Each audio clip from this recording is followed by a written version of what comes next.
Fala moçada, tudo bem com vocês? Tudo tranquilo? Tudo em paz? Que coisa boa! É o seguinte, passando aqui com esse vídeo espetacular sobre o presidente Afonso Pena. Olha que homem bonitinho em cima desse trem, hein? Ele dizia o seguinte, Afonso Pena, que governar é povoar, portanto, ele tinha um grande sonho de levar linhas ferroviárias para todos os cantos do Brasil. Inclusive, ele aumentou de fato a malha ferroviária do país durante o seu governo.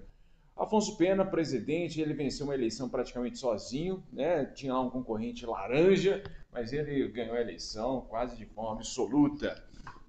O seu governo deveria ir de 1906 até 1910. Infelizmente, ele acabou falecendo em decorrência de uma doença. Tá bom? Vamos continuar aqui.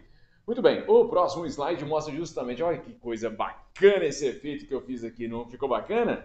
Ah, pode falar, sou eu sei. Muito bem, Afonso Pena é um político mineiro, ele já estava naquele esquema de política do café com leite, então ele foi indicado pelo PRM, e agora você está fazendo um barulhinho aí, vocês estão ouvindo esse barulhinho maravilhoso, em termos de pandemia é tudo uma festa. Esse barulho desse funk aí, até é bom que dá uma animada, olha. Ah, que coisa boa. Muito bem. É, O vice do Afonso Pena era o Nilo Peçanha, tá bom? Então, um pleito que o concorrente desistiu, ele praticamente levou quase 100% dos votos. O Afonso Pena fez uma coisa muito interessante, ele deu uma inovada, porque ele deu uma viajada pelo país, embora não precisasse ter feito campanha política, mas ele saiu arregimentando pessoas técnicas, grupos técnicos, pessoas jovens especializados em determinados assuntos. E ele trouxe essa galera para compor o seu ministério. O que foi inovação pelo seguinte, porque antes, basicamente, os ministros eram escolhidos dentro daquele jogo político que já é existente na Primeira República, né? Pessoas próximas ali do governo eram automaticamente escolhidas. E ele dá uma inovada, trazendo jovens recém-formados, técnicos, para tentar desenvolver o país. E esse grupo é chamado de forma pejorativa de jardim de infância. Oh, meu Deus do céu, o brasileiro é bom demais para apelido. Muito bem, a política econômica do Afonso Pena se baseava ele tentava, por um lado, estimular a incipiente indústria, mas ele honrou os compromissos feitos por Rodrigues Alves lá no convênio de Taubaté. Obviamente, para que ele conseguisse honrar o convênio de Taubaté, ele precisava de empréstimos, e foi isso que ele fez. Entretanto, isso trouxe bastante prejuízo para o Brasil, porque no final das contas, o governo tinha que se endividar para comprar as reservas do café, para esperar o preço valorizar, para daí vender, né? Muito bem, e no final das contas, as oligarquias cafeeiras acabavam mantendo aí os seus privilégios, né? Mantendo aí seus lucros.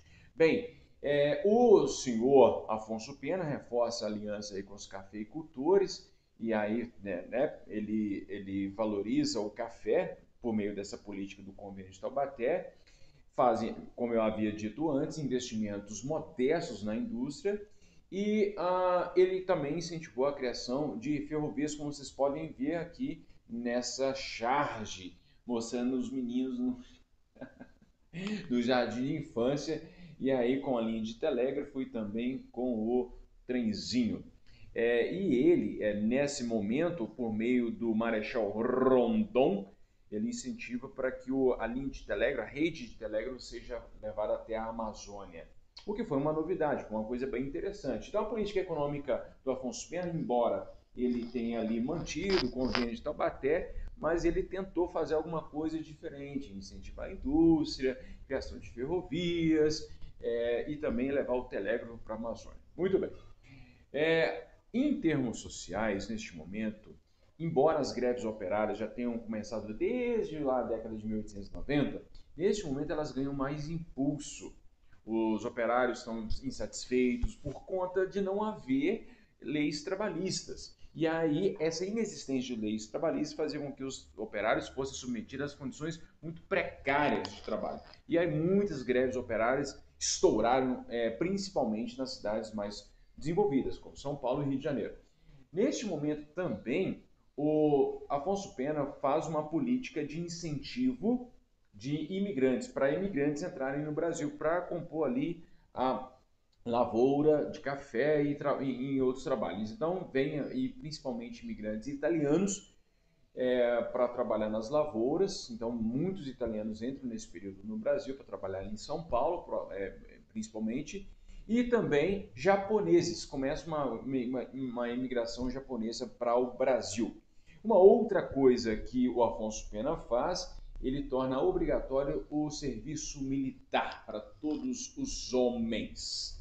Muito bem, então aqui você está vendo essa foto de uma família japonesa chegando no Brasil e para trabalhar principalmente também nas fazendas de São Paulo.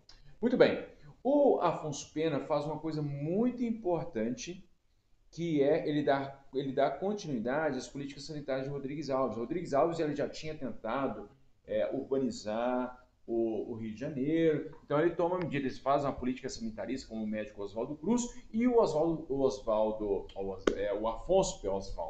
Afonso Pena dá continuidade a essa política sanitarista, né? Então ele faz investimentos para prevenção. Olha como é que é interessante.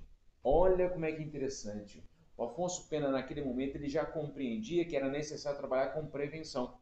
Então, ele incentiva ele faz incentivo para prevenir a malária, né? Faz campanhas para que as pessoas se previnam, porque é muito melhor remediar, é muito melhor prevenir do que remediar. Eu quase cometo um equívoco aqui. Muito bem. E ele também, o Afonso Pena, ele vai reorganizar o Instituto Manguinhos, sob a supervisão do Oswaldo Cruz. Esse Instituto Manguinhos, que vai se tornar uma referência no tratamento de doenças, né? Doenças tropicais brasileiras, né? Muito bem. Só que, o que acontece? Um dos filhos do Afonso Pena faleceu aí em 1909, se eu não estiver enganado. E ele se viu acometido por uma grande tristeza, e ele acabou que no final das contas